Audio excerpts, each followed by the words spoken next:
I've been a horror fan since I can remember. My brother and I used to binge watch 90s and 2000s horrors and slasher films every night. But this didn't prepare me from the stuff that's been happening lately. This first started when we moved here 2 weeks ago, in a secluded town near the Appalachian, far north than I can remember. My father got promoted to supervise a nearby mine, so we had no choice but to relocate to this town. At first it was okay. The locals are not that far from your average citizen. They were quite friendly. Almost too friendly to my brother's liking, who's usually judged and criticized for his choice of dark clothing. So when his clothes started going missing from the clothing rack in our backyard, we initially thought it was the wind until we saw his black Metallica printed socks being worn by our classmate, who's also living next to us. Being the confrontational twin, my brother demanded that he give it back. Fortunately, the two didn't break into a fight, and the other guy just gave his socks willingly. I thought that was the end of it. Until last week, my mother's blazer went missing. I'm not usually quick to assume things, but from the fiasco that had happened last week, I knew that I had to tell her what happened. She disregarded it, telling me that she might have misplaced it like she usually did to some of her belongings. My brother and I stopped pushing her to it. She always wanted to make a good impression to the people around her, and the last thing she wanted is to point a finger to someone she barely knows. So we let it happen. The next thing we knew, her dress was gone, her jacket missing, and even her shoes that she safely tucked into our shoe cabinet inside our house were missing as well. My mother's concern finally went to our father, and we reported to the police the next day. And they made a search to their house, didn't find anything. My brother and I were grounded after that. Especially him, because he was adamant to help with the search. Now that our neighbors knew it happened, we kept a low profile for a while, disregarding the stares we've been getting since that day. It's just so weird that we were being scrutinized when we were the ones with the stolen items. And just 3 days ago, when our parents went out and my brother went somewhere with his friends, I was left alone to guard whatever we have in the house. And I made sure that our clothes, shoes, anything that can be stolen is kept safe inside. I deadbolted all the doors and locked the windows to make sure that no one gets in. And as the day slowly goes dark, the eerie feeling of being watched keeps getting stronger. I was restless. The TV that has been my only company the whole night was drowned out by my thoughts. And I felt completely alone, yet can't shake off the feeling that I wasn't. That there's someone with me at the moment.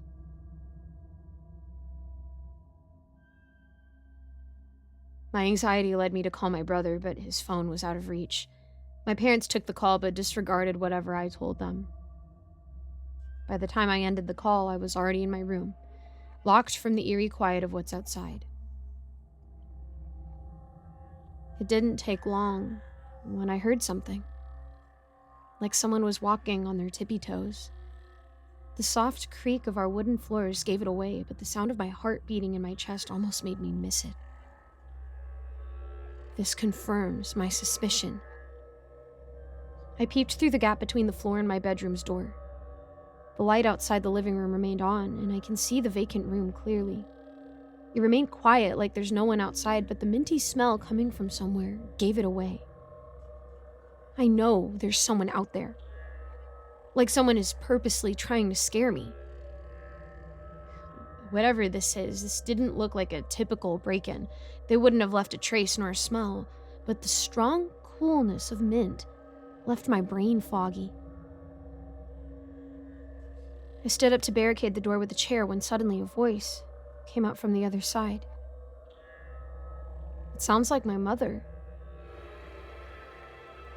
She was asking me to come out, like she knew that I was in my room the whole time.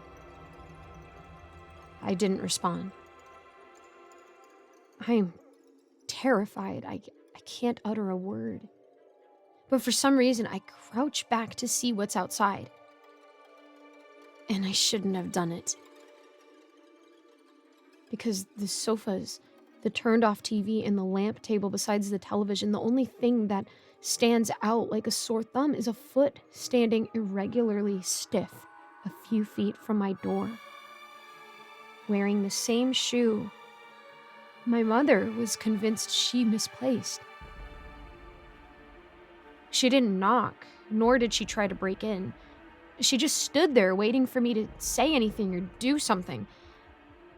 And staring at her foot, it felt like an hour. She took a step forward, but with the tip of her sandals, her heels up, walking on tippy toes towards my room. She called again. Her voice was soft, not threatening. This time I used my body along with the chair to barricade what's out there. She keeps calling my name as if she knows me. Using the voice, I thought it was my mother, but hers is a bit deeper. Almost an imitation. She didn't bang on the door nor force herself in. She just stands there, waiting for me to do something. I remember how sweaty I was despite the cold, and I almost forgot how that night ended. All I knew was that my brother found me sleeping next to the chair I used to barricade the door with. He said my room was open before he got back, and I was lying limp with my head on the chair, sleeping soundly. If that was a dream, that was the most screwed up thing I've ever experienced. And I'm not taking that again. Still, I can't help but ask myself, who opened the door before my brother even let himself in?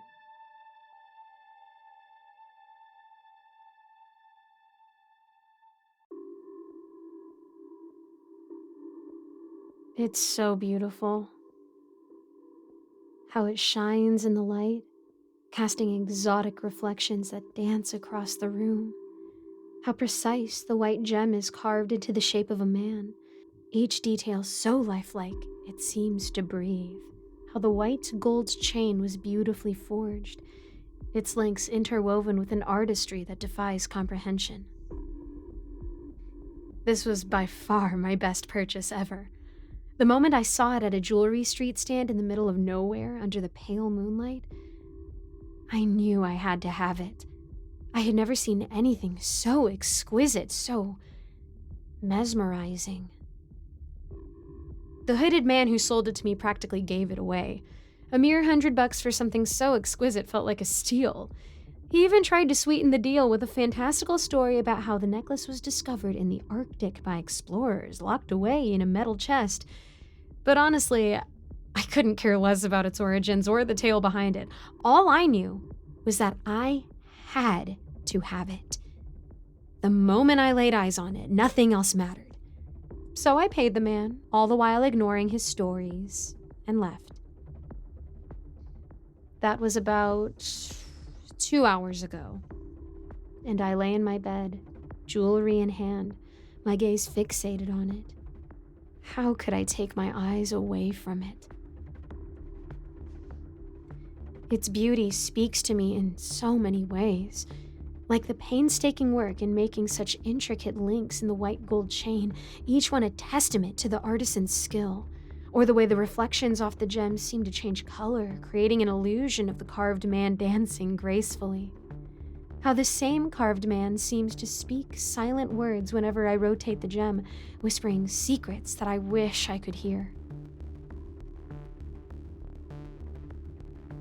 Sometimes, when I spin the necklace around, the man carved from the gem seems to come to life, His arms and feet appear to move, performing a delicate dance.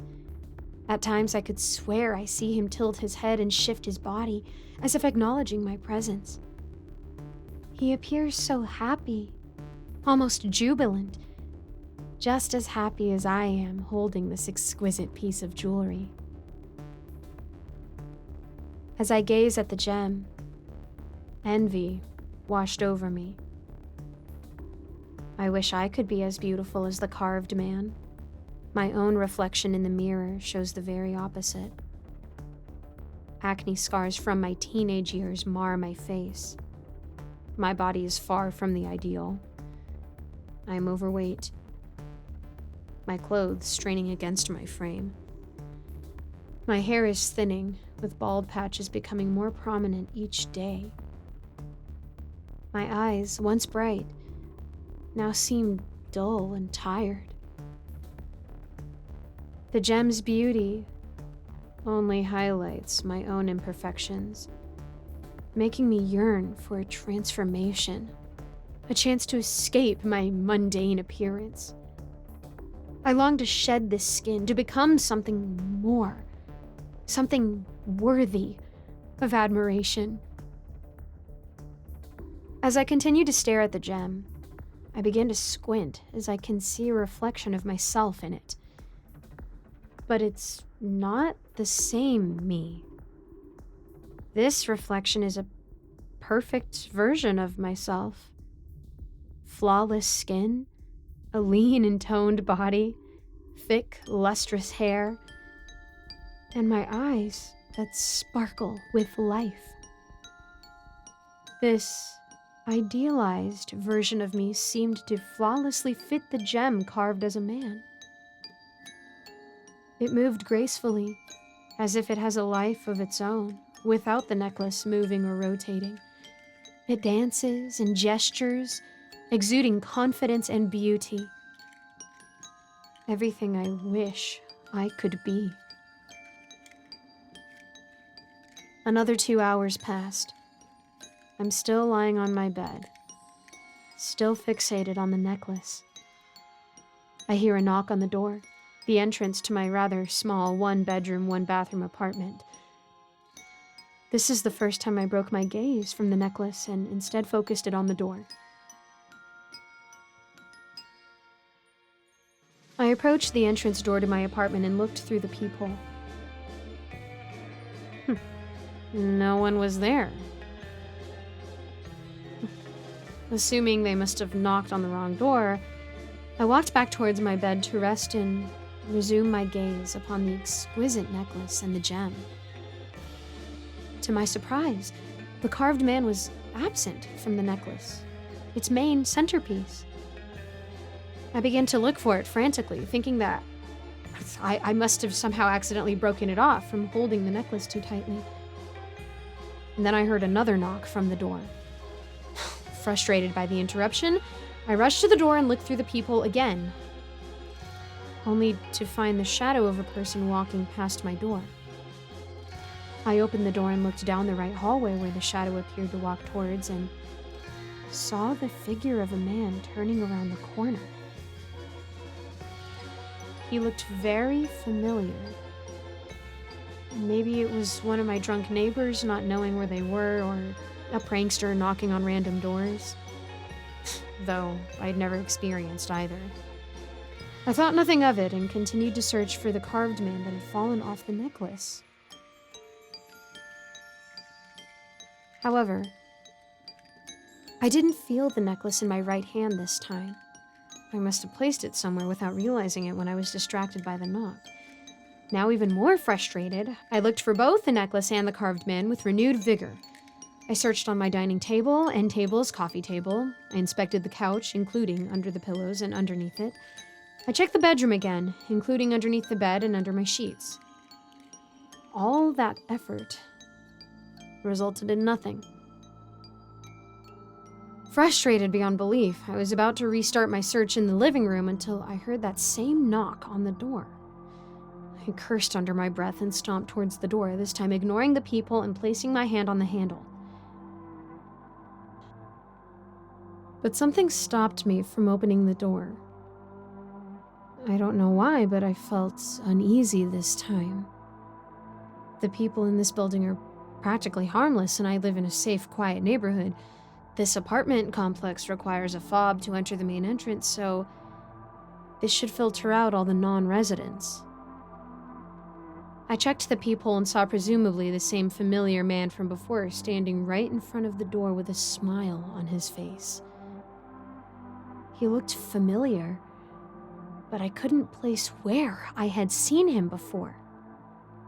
His smile, though, unsettled me.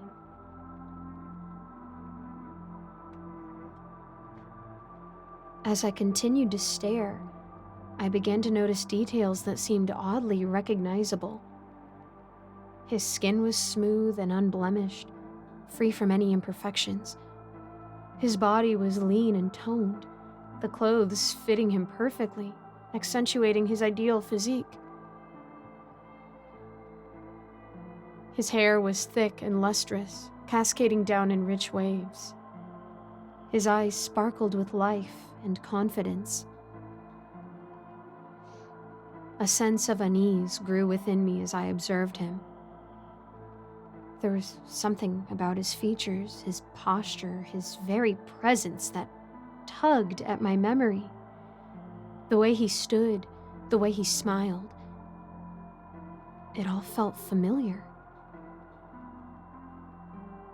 Then, I noticed the necklace around his neck.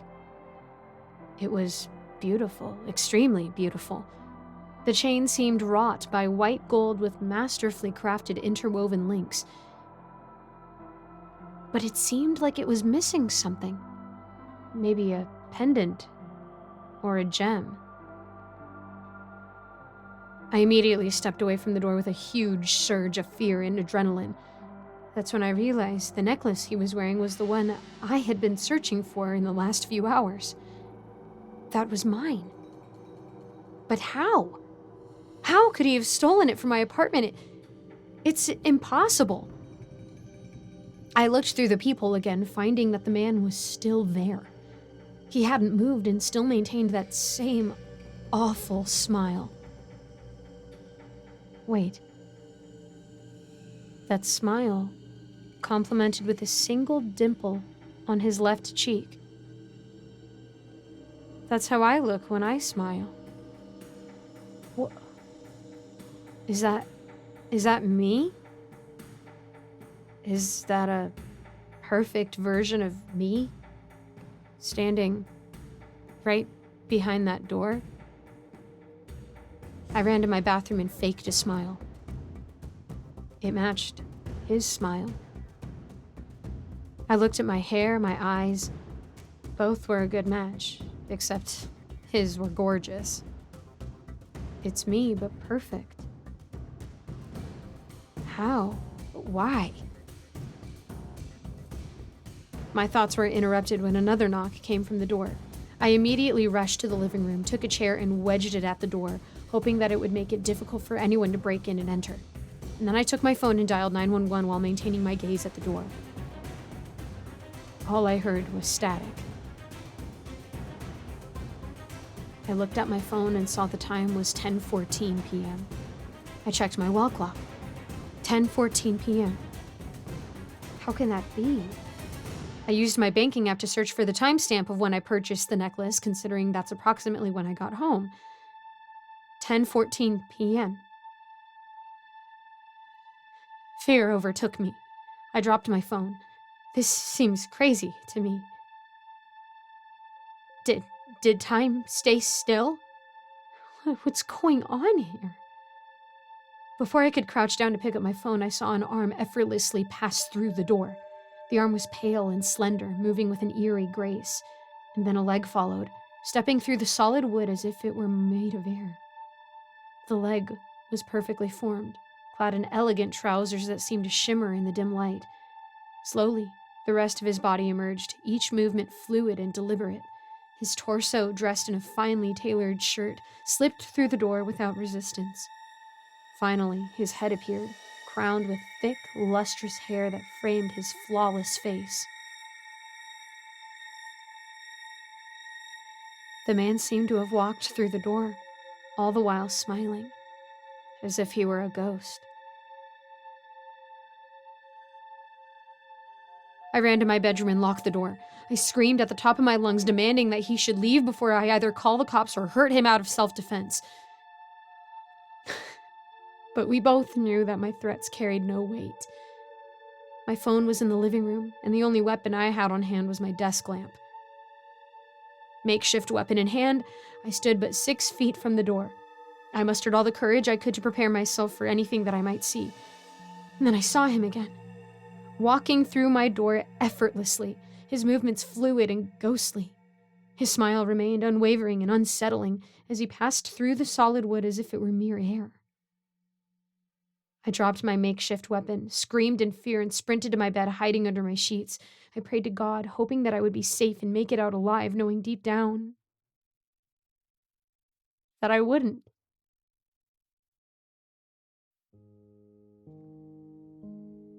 Hours, or what seemed like hours, passed while I waited. The suspense was killing me, so I decided to peek through my bed sheets. No one was there. The sun was illuminating my bedroom through the window. The threat looming over me seemed to have vanished. What a beautiful day! I whistled happily as I got out of bed and prepared myself for the workday ahead of me. Everything from the night before seemed like such a blur. I don't recall why I was afraid. I picked up my phone and checked for any messages. Nothing. Any previous calls while I was asleep? Nothing. Everything seemed to be fine. I walked to my bathroom and inspected myself in the mirror. No blemishes? Check. No balding spots or imperfections in my hair? Check. The necklace around my neck seems to have dulled in beauty, though. How unfortunate. I could swear that the carved man represented the image of a perfect man, not this slightly overweight person with what looked like rough imperfections all around it. What a mistake it was for me to buy this thing. I must have been fooled by the lack of light due to nighttime conditions. I was about to dump the necklace into the trash bin, but something stopped me from doing so. I wasn't sure what.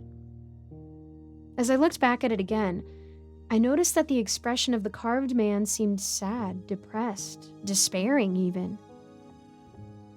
This made me pause. I decided to wear the necklace once more. Maybe he will see the life that he should have been living a long time ago. Only this time, with me at the helm.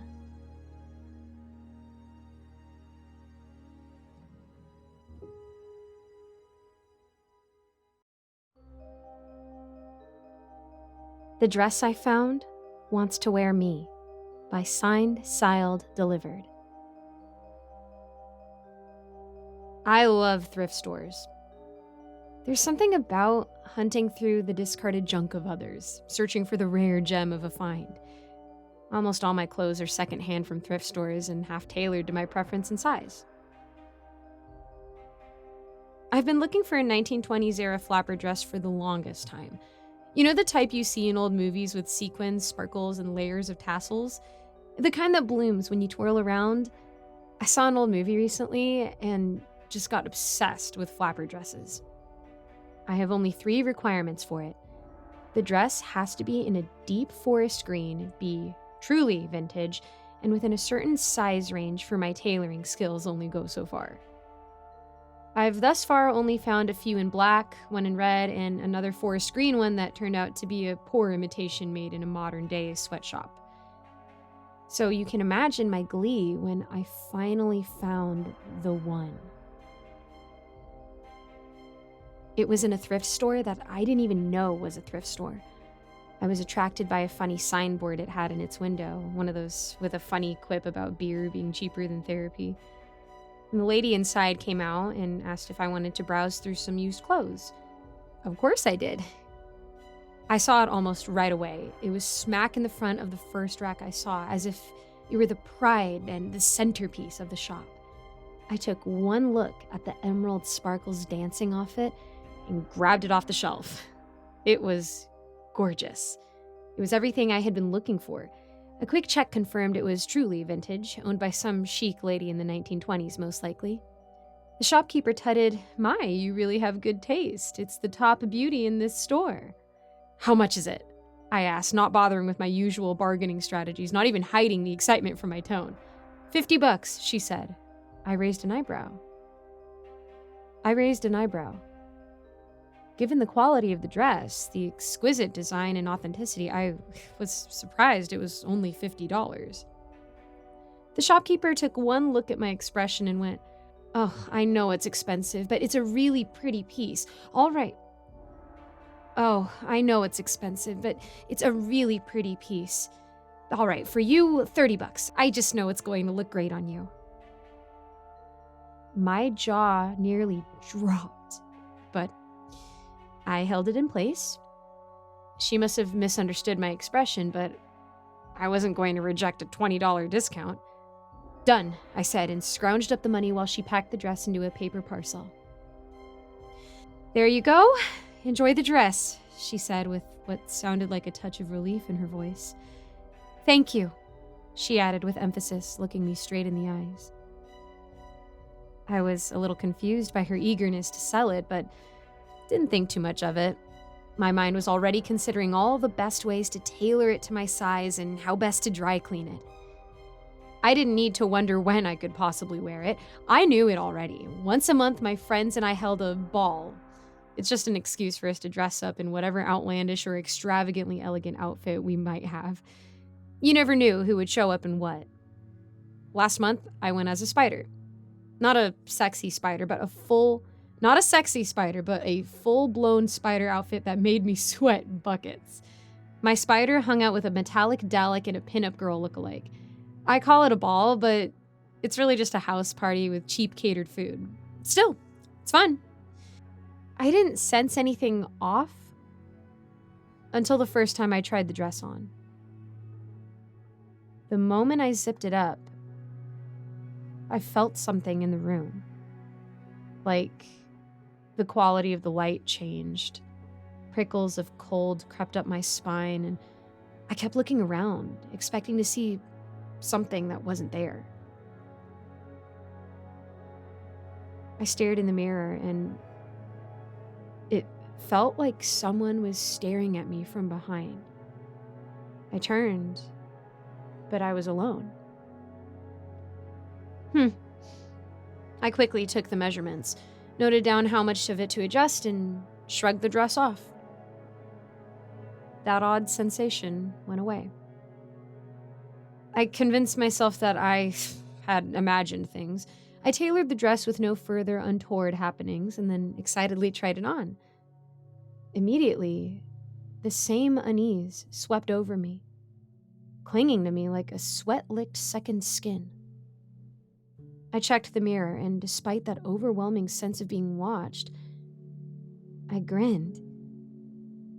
It was a perfect fit, and everything looked great. The red lipstick I was wearing stood out against the green, but somehow pulled the look together. Wait. Whoa. Red lipstick? I didn't wear red lipstick. Definitely not a siren red one like that. I smacked my lips together and frowned at the waxy taste on my lips. My smile dropped. I blinked, and it was gone. My lips were a pale pink, as usual. The uneasy sensation of being watched rose to a fever pitch. Tingles encircled my neck, tightening. I stepped out of the dress, my heart pounding painfully. Unlike the first time, there was no instant relief. The unseen eyes still seemed to follow me as I picked up the dress and hung it up. It faded by the time I was through with making a cup of tea. I didn't touch the dress until the party. The moment I put it on, the strange sensation started up again. I ignored it and checked myself out in the mirror. I had bought red lipstick just for the ball after the brief glimpse of how good it would look. Something grazed my neck, and I shrieked. It was my hair, I realized. The wind must have blown it against my neck. Hand shaking, I grabbed my favorite crystal necklace. It was a gift from my sister, who was a little bit woo-woo. She had told me that it had a protective energy. I believed her. I guess I'm a little woo-woo as well. I wore the necklace, which went just fine with my outfit, and then I hurried out, wanting to get away from the suffocating, awful tenor that was weighed down in the air in my room. Wanting to get away from the suffocating, awful tenor that weighed down the air in my room. That terrible aura followed me out. I spent the first part of the party sitting quietly, accepting compliments on my outfit with a weak smile. I was getting increasingly certain that I had made a horrible mistake wearing the dress. A few drinks in, and I was able to shrug off some of the oppressive sensation to mingle and down more drinks. At some point, people started dancing. Now, I am a crap dancer. I only know steps, like add the salt, add the seasonings, stir the pot, those sort of movements. But I danced. I shuffled, hopped, kicked, shimmied, basically danced with a passion I never had for dancing. It wasn't me, though. It's like my body was no longer my own. I saw my friends gather around, and self-conscious, I stopped. Or rather, I tried to. Instead of obeying my command, my body kept spinning, kicking. For a long minute, my body danced, and I was just along for the ride. I tried to scream, to freeze, to clutch my arms to my sides. I mentally screamed at my feet to stop. But nothing happened, and I flew along, whirling, twirling, stepping fast. My friends who knew me well just stared, flabbergasted. Those who didn't clapped and cheered. Out of the blue, a crippling despair barreled through my chest. The dancing finally came to a halt. My limbs felt limp, and energy fizzled out of me. A heavy ache gripped my heart, and it squeezed tighter, tighter. The sorrow deepened and got so great, I couldn't breathe. People around me were staring at me in concern, faces falling as they took in my crumbling expression. I made a run to the toilet and shut the door just before I burst into trembling, wrenching sobs. I have never experienced sorrow that great before, that deep, that cutting. When the crushing grief lifted, I looked in the mirror at my messed up makeup, still shaking with tears. My eyeliner had run down my face, and I looked a right mess. I washed my face as best as I could, knowing where my friend's makeup was in the bathroom. She wouldn't mind me using it. I stared at the running water for a few seconds. So drained of energy, I didn't make a move to turn the tap off.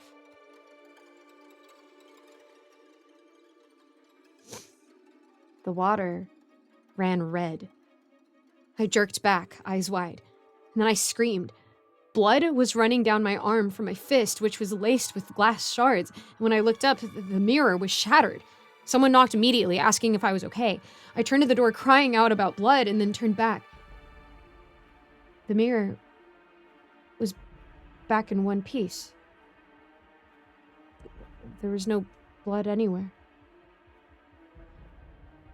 I gaped at the uncracked reflection in the mirror.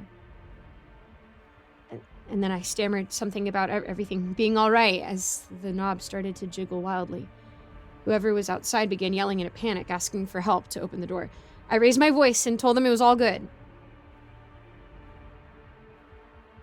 I left the party soon after.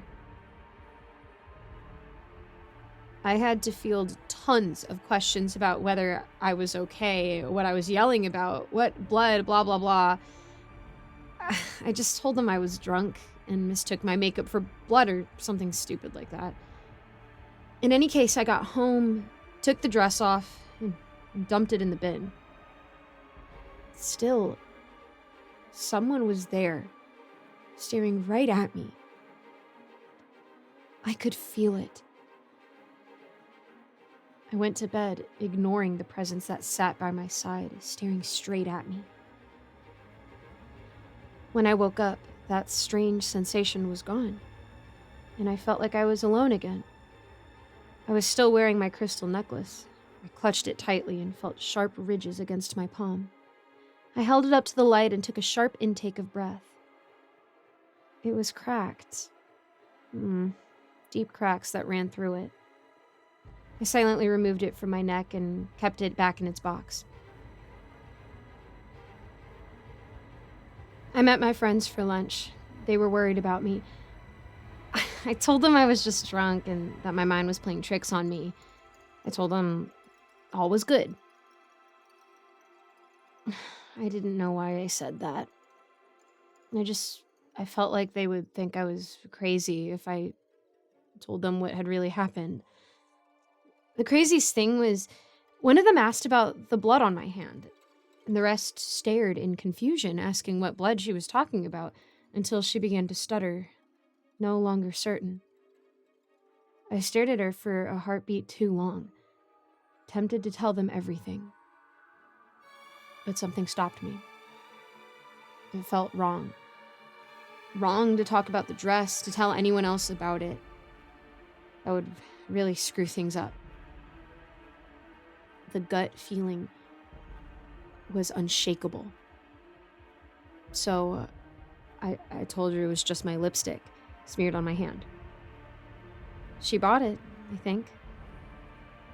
Anyway, I figured if I never put that dress on again, all would be well.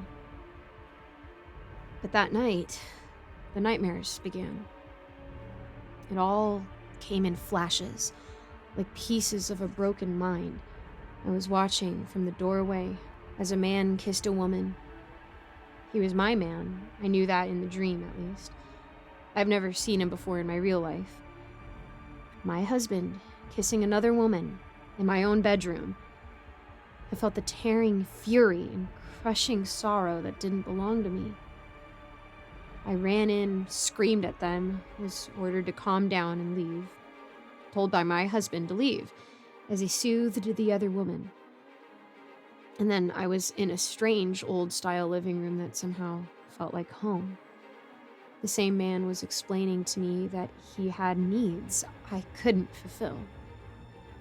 That he wouldn't leave me, but I had to accept the other woman. Another flash. I was punching the mirror, screaming in anger. Flash, he was leaving me. I threatened him. Flash, I was screaming. He loomed over me, choking me. I couldn't scream anymore. I failed, swatted at him, wept. Flash, I was watching him with his new wife. I reached out to grab him, but he walked right through me. Flash, I was being choked again, back in that terrifying moment. Flash, he was out with her at a dance we were supposed to attend together. I watched in silence from outside the hall, humiliated. Flash, he was shoving me to the floor, choking me once again. I woke up screaming that night. And the nights after. I went back to the thrift store, but the lady who sold it to me wasn't there. There was someone else who refused to take the dress back. She was adamant. No refunds. She wouldn't tell me anything about the dress or its original owner either. I finally threw it in a bin in a park nearby. But the nightmares continued, and an aching need to retrieve the dress kept pulling and tugging at me. I spent all day fighting the urge to get the dress back, and all night terrorized by the nightmares. I woke up this morning, my feet cut and sore. I couldn't figure out where I had cut it until I opened my cupboard. There it was. The green dress. I must have sleepwalked to get it. That's the only explanation I have. My fingers reached for it, gripped in the pull of an unshakable force. I grasped the dress in my hand and held it up to me. I wanted to wear it. I needed to wear it. It took all the willpower I had to replace it in my cupboard.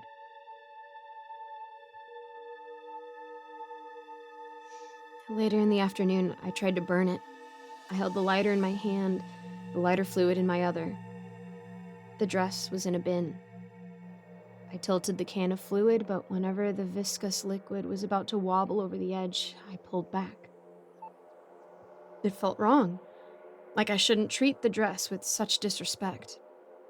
That it was something precious, something really important. After an agonizing minute or two, I finally threw the liquid onto the dress in one swift motion. I flicked the flame on and held the lighter above. My hand froze. A sudden panic swooped in. I was pierced with terror that I was about to destroy it all. Destroy something beautiful, something that should be cherished. I released my finger, and the flame went out. I felt it then, a certainty in my bones. All the dress wants is to be worn. It wants a second chance. It's a beautiful dress, one that promised a lifetime of beautiful moments. It just needs to be worn. It was the acrid stench of lighter fluid that roused me to my senses. I was already halfway through zipping up the dress, which held snugly to my body, when I realized what I was doing. With a start, I yanked the zip back down and dropped the dress to the ground. Heart thudding, I grabbed it and shoved it back in the bin. And then I softened. Something hurting in my heart. I picked it up and hung it in my closet. Now I'm just sitting here in my living room, trying to drown out its silent call. It wants me to wear it. It's waiting for me. It wants to wear me.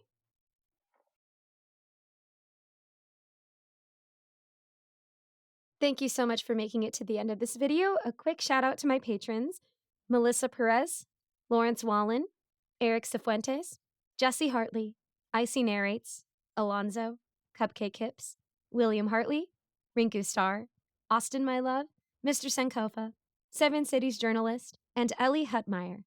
As usual, guys, I put a link to charity in the description. I'm going to keep it on the LA fires for a hot minute, but I will include other charities a little bit after. I understand that the fires are now no longer big news, but I would still like for the victims of the fires to receive help rebuilding their lives. And as I have been saying, even if that includes you unsubscribing from my Patreon for a while just so that you have something to donate to them, I highly encourage that, and I will not be offended. And as usual, feel free to reach out to me on any social media. Let me know how I can be praying for you, and I am more than happy to do that for you. God bless you guys, and I'll see you in the next video.